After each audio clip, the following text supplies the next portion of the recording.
Welcome to the world of transgenic plants, dear students. I am Dr. G. Hema, working at the Department of Biotechnology, Maharani Science College for Women, Bangalore. Transgenic plants or plant genetic engineering is a vast area of science, and I have tried to present it concisely to suit the requirements of undergraduate students. This lesson on transgenic plants consists of the following topics: the purpose of transgenic plants and the methods of their creation, applications of transgenic plants, and the important concerns regarding the cultivation of genetically modified crops. I have composed a series of 3 lectures on this transgenic plants topic, and this is the first lecture in this series.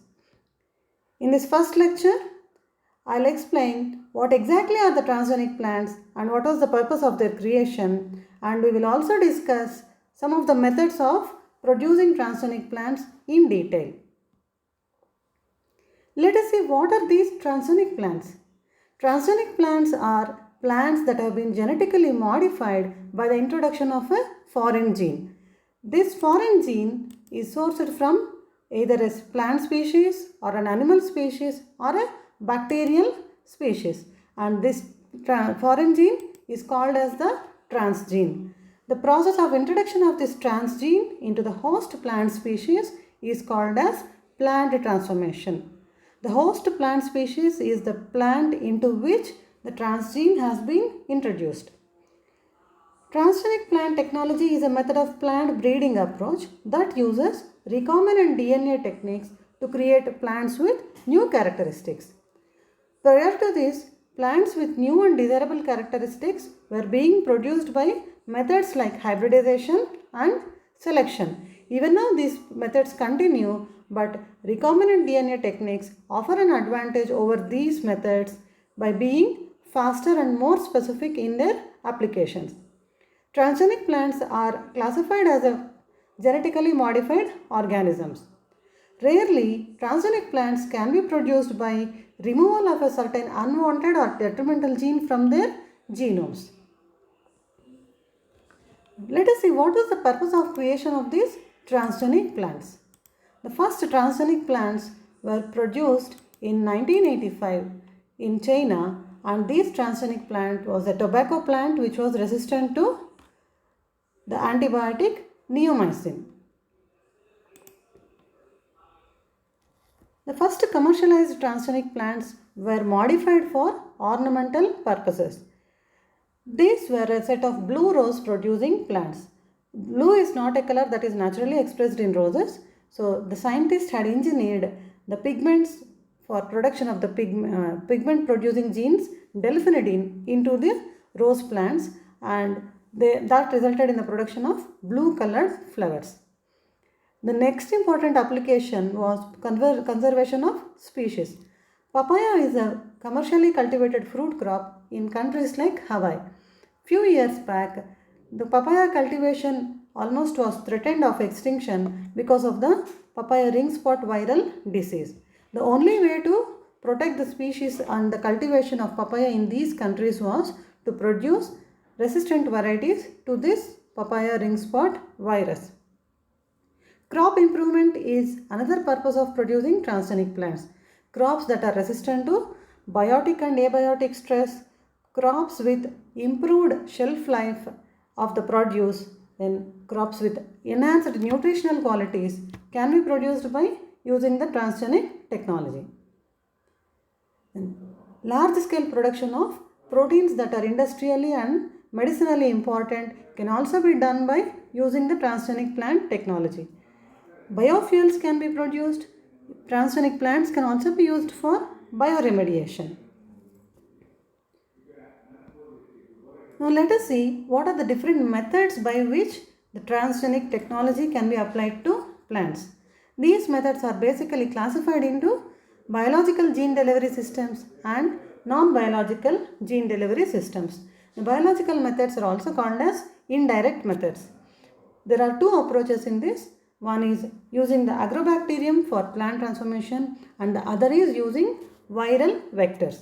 Non-biological methods include particle bombardment, polyethylene glycol stimulated transformation, then electroporation, liposuction, microinjection, sonication and silicon carbide mediated transformation. Of all these, the particle bombardment and PEG stimulated uptake are more commonly used in case of plants. We will see in detail the most universally adopted method of plant transformation, that is the Agrobacterium mediated transformation. The natural ability of the soil bacterium, Agrobacteria, was vastly explored in biotechnology as a means of inserting foreign genes into plants. This was first developed by Mark van Montagu and Jeff Schell from Belgium.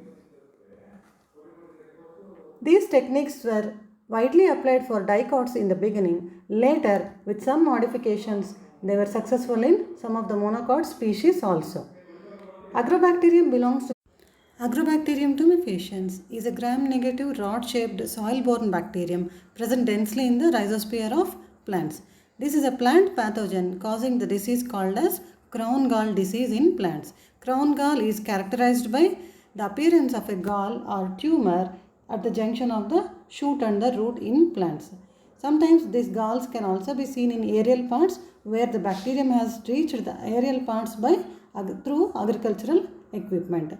The formation of this gall diverts all the plant resources towards the gall, thereby reducing the yield from the plant drastically. It can also lead to wilting and death of the plant.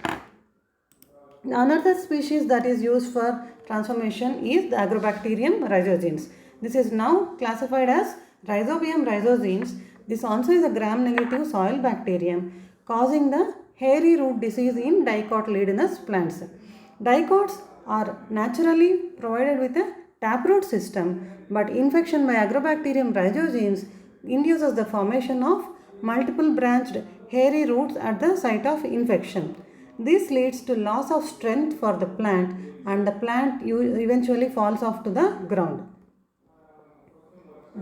To understand how this Agrobacterium is used in plant transformation, we need to understand the pathogenicity of Agrobacterium in detail. This can be understood in three stages.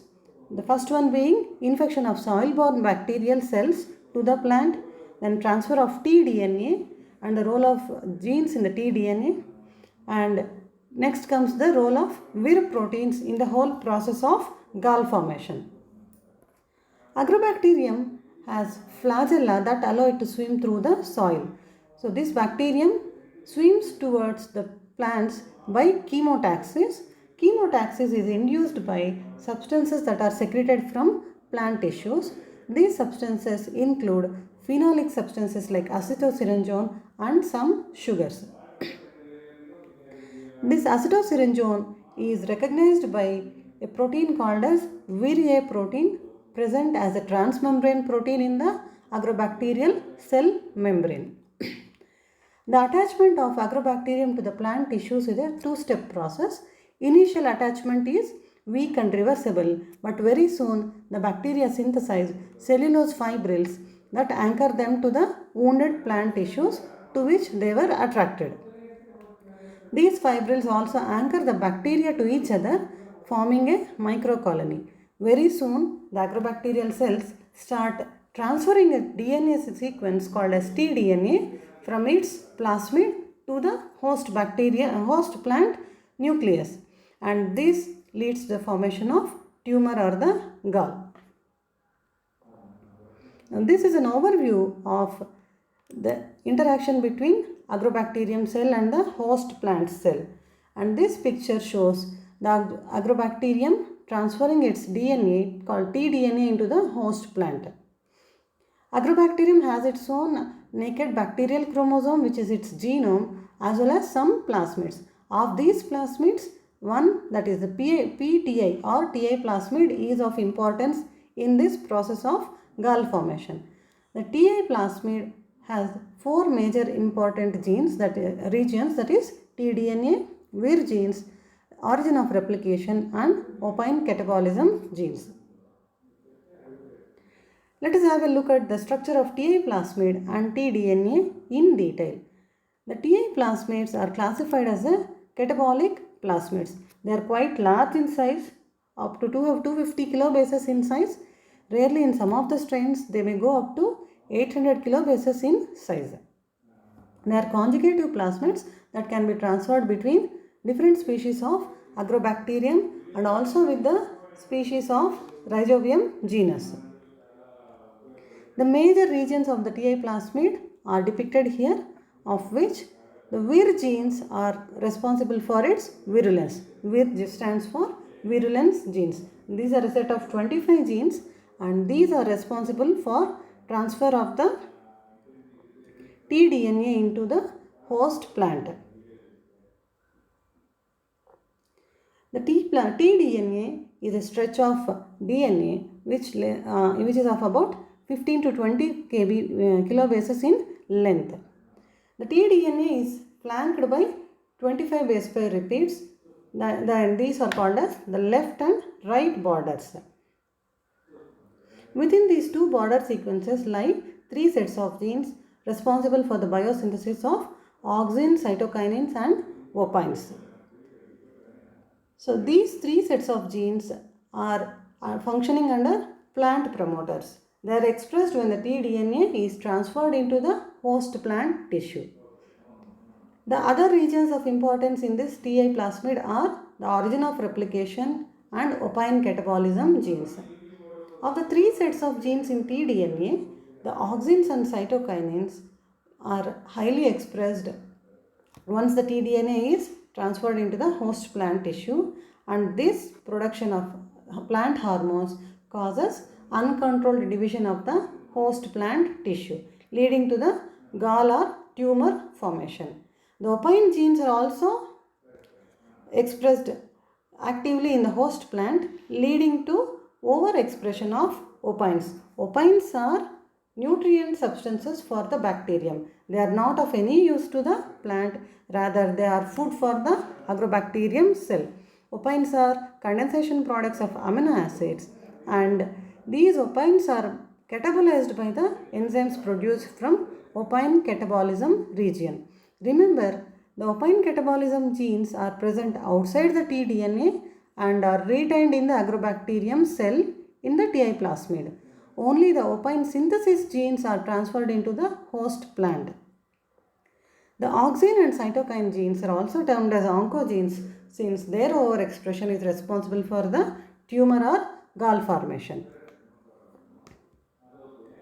Now let us see what is the role of Vir proteins in tDNA transfer. The Vir proteins constitute the transfer apparatus. They are a set of around 25 genes, of which Vir proteins with most important functions are listed here.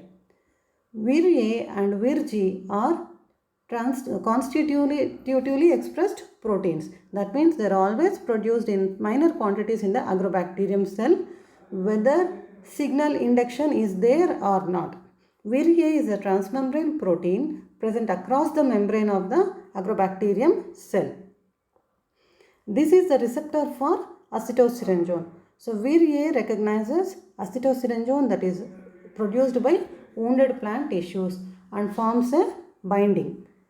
Now binding of Vir A causes its autophosphorylation. So Vir A is a autokinase which can enable autophosphorylation. Autophosphorylated Vir A then acts upon Vir G which is present in the cytoplasm of the Agrobacterium cell. So activation of Vir G induces its transcription factor activity. So this induces the expression of all the other Vir operons in the Agrobacterium cell.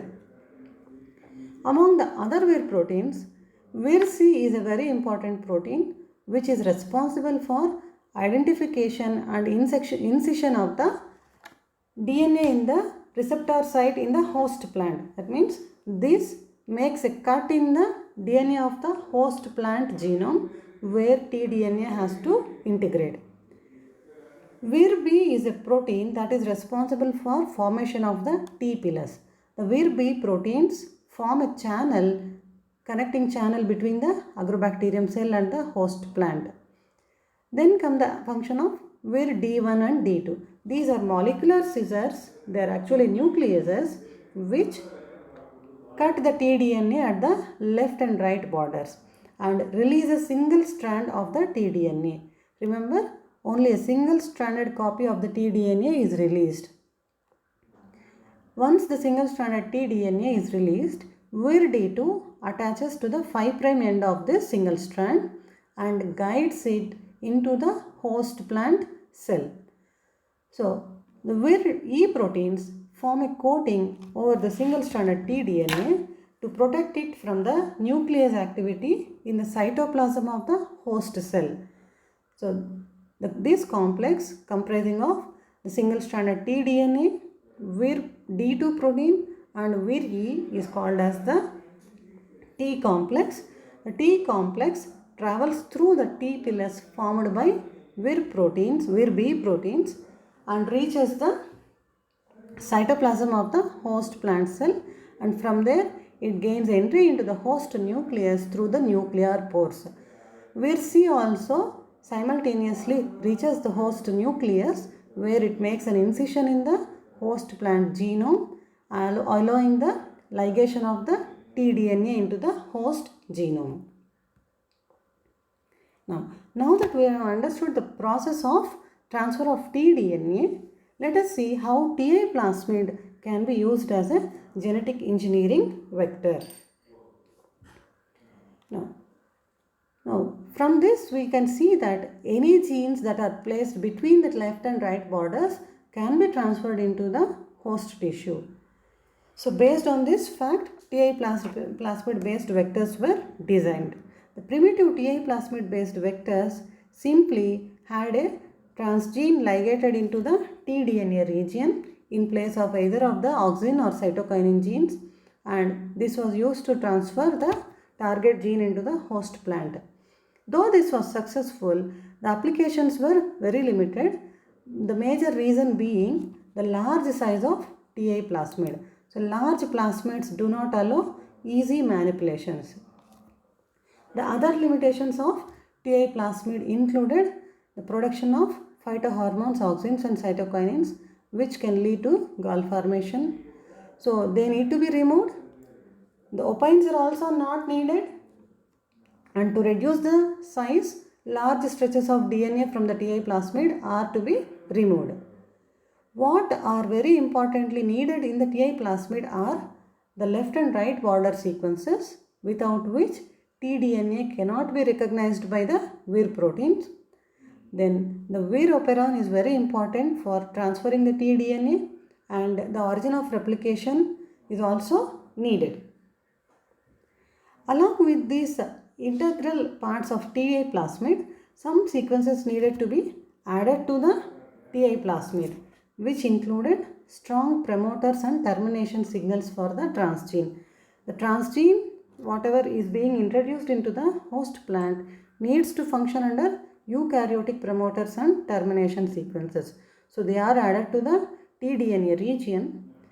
The TA plasmid lacks suitable restriction sites in its original structure. So, a multiple cloning site is introduced into the tDNA region.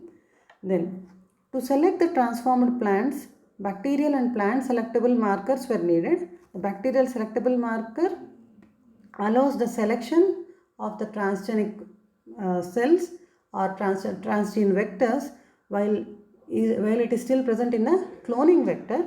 Remember, E. coli is used as the cloning vector to allow all the manipulations to the tDNA to be done. So, as long as the vector is present in the bacterial host, either E. coli or Agrobacterium, a bacterial selectable marker is needed. And once the transgene is introduced into the host plant, we need a plant selectable marker. So, both of these are to be added to the TA plasmid. Then, E. coli is used as the cloning vector, which allows the different kinds of manipulation to the target gene to be done. These manipulations include addition of the promoter, enhancer, termination sequences, also addition of the selectable markers.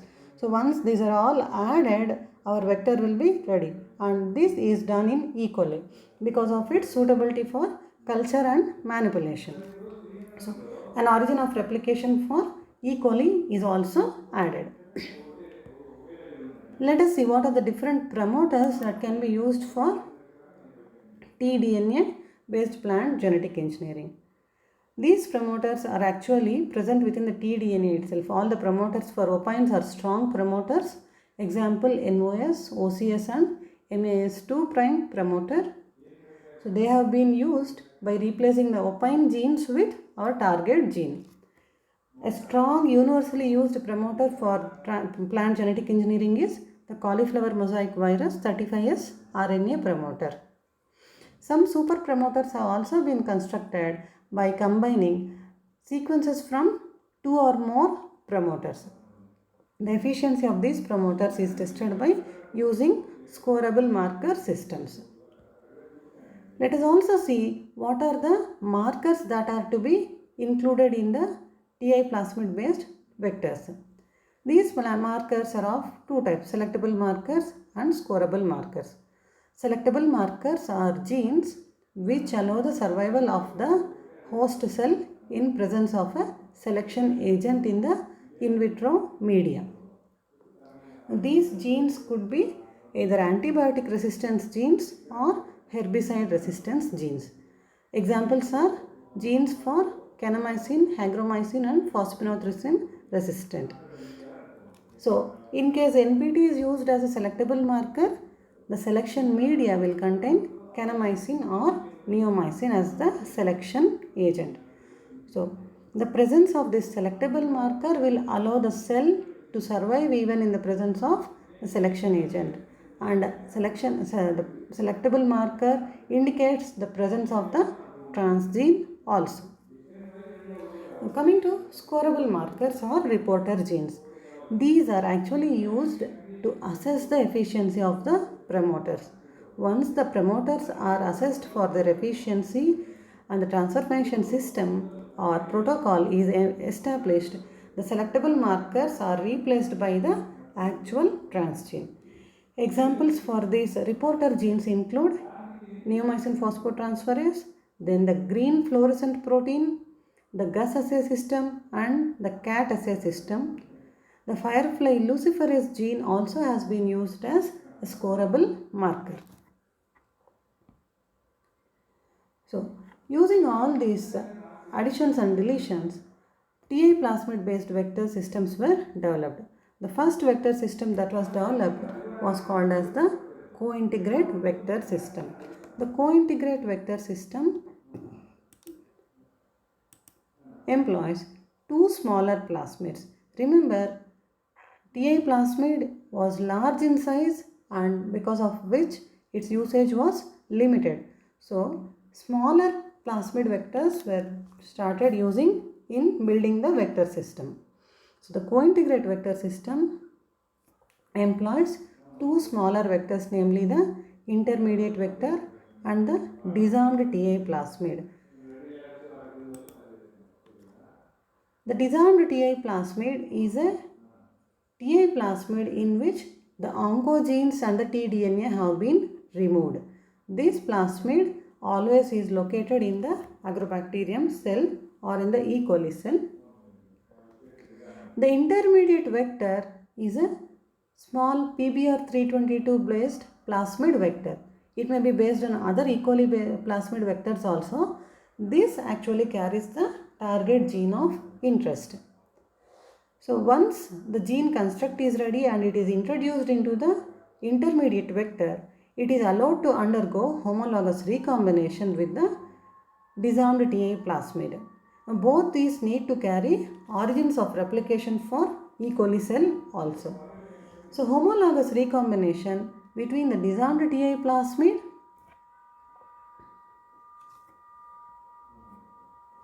and the intermediate vector allow the formation of a larger vector that is called as co-integrate vector or the hybrid vector. Now this is introduced into the Agrobacterium cell, which is later used for plant transformation. Next comes the use of binary vectors for plant transformation. The binary vectors system also employs two plasmids of which one is called as the helper TI plasmid and the other one is a wide host range small replicon.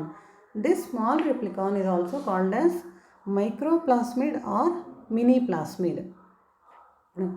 The development of binary vector system was based on the observation that the tDNA and Vir genes need not be present on the same plasmid for transferring the tDNA into the host plant. Even if they are present on two separate plasmids, transfer of tDNA can be enabled. So because of this, they designed two small vectors, of which one is called as the helper TI plasmid. The helper TI plasmid always is located in the Agrobacterium cell. Now, this lacks the entire tDNA region but contains an intact Vir region. Now, coming to the wide host range small replicon.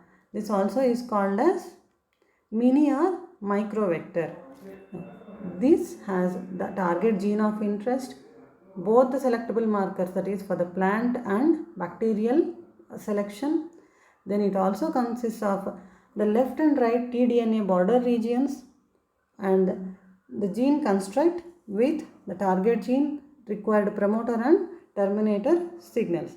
Now, this small plasmid has replication origins for both E. coli and Agrobacterium. Certain origins were designed to facilitate its replication both in E. coli and Agrobacterium. So, the small plasmid is generally harbored in E. coli cell, which is the cloning vector. All the manipulations are done to the small plasmid, and once this is ready, this is introduced into the Agrobacterium cell harboring the helper TI plasmid. Once these two come together in the Agrobacterium cell, the Agrobacterium now becomes ready to transfer the tDNA from the small plasmid to the host plant by the action of Vir genes that are present in the helper TI plasmid. So, once the vector is ready, either the cointegrate vector or the binary vector is ready, this needs to be introduced into the Agrobacterium cell and processed further for transferring this tDNA into the host plant.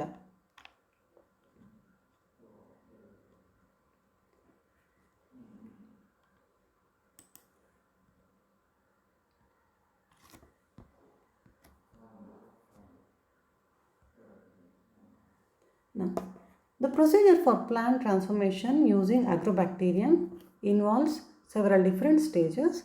The first one being selection and isolation of the gene of interest from the donor organism. Once the gene has been identified, then a functional gene construct has to be built. A functional gene construct involves addition of the promoter and 3' polyadenylation signals as well as addition of suitable bacterial and plant-based selectable markers. Once this gene construct or cassette is ready, this is then introduced into Agrobacterium using either the binary or cointegrate vector systems. Now, once this Agrobacterium with our target gene is ready, it is used to infect the plant tissues. Generally, a tissue explant is used for infection by Agrobacterium, and this process is called as co-cultivation. So, during this co-cultivation, the tDNA gets transferred into the host plant cells. Once this co-cultivation is complete, the transformed host plant cells are selected in the presence of selection agents using selectable markers, and transformed cells are allowed for regeneration by standard tissue culture protocols. The regenerated plants are then allowed for normal organogenesis and acclimatization and again tested for stable transformation by using methods like PCR and reporter gene expression screening. This is an overview of plant transformation using Agrobacterium. In this case, the explant being used is leaf. Young healthy leaves are selected from the host plant and subjected to surface sterilization procedures, and then leaf discs are punched out of this leaf tissue. Remember, Agrobacterium can infect only wounded plant tissues. Now these leaf discs are introduced into tissue culture media, to which the engineered agrobacterial cells are also inoculated. To this media, acetosyringone is also added to induce the expression of Vir genes in the engineered agrobacterial cells. This process is called as co-cultivation, which goes on for a period of 24 to 48 hours. Once co-cultivation period is completed, the remaining agrobacterial cells are killed using antibiotics like carbapenicillin, and the explants are subjected to callus induction in callus induction media. These calli are then subjected to selection in the presence of a selection agent, depending on the selectable marker that is being used in the construction of the transgene and the vector. The selected calli, which are carrying the transgene, are then subjected to organogenesis, that is shoot induction followed by root induction, and this is followed by acclimatization, giving rise to a whole genetically modified new plant. I have discussed the other methods of plant transformation in the lecture 2 of this series and applications of transgenic plants in the lecture 3. I wish you happy learning, dear students. Thank you.